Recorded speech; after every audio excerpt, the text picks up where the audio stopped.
జరిగింది.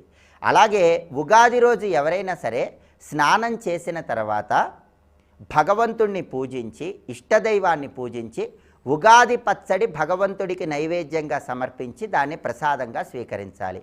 ఉగాది పచ్చడి గురించి మనకి శాస్త్రాల్లో ఏం చెప్పారంటే, శతాయు వజ్రదేహాయ సర్వ సంపత్కరాయ చ సర్వారిష్ట వినాశాయ నింబకం దళభక్షణం. ఇది శాస్త్రాల్లో చెప్పిన శ్లోకం. అందుకే ఉగాది రోజు ఉగాది పచ్చడి తినే ముందు ఈ శ్లోకం చదువుకొని ఉగాది పచ్చడి తినండి. ఈ శ్లోకంలో ఉన్న అర్థం ఏంటంటే, శతాయు వజ్రదేహాయ 100 సంవత్సరాల పాటు వజ్రదేహంతో ఆరోగ్యంతో విరాజిల్లటానికి, సర్వ సంపత్కరాయ చ సర్వ సంపదలు మాకు లభించటానికి, సర్వారిష్ట వినాశాయ అన్ని రకాలైనటువంటి అరిష్టములు తొలగింపజేసుకోవటానికి, నింబకం దళభక్షణం వేప పువ్వుతో చేసిన ఈ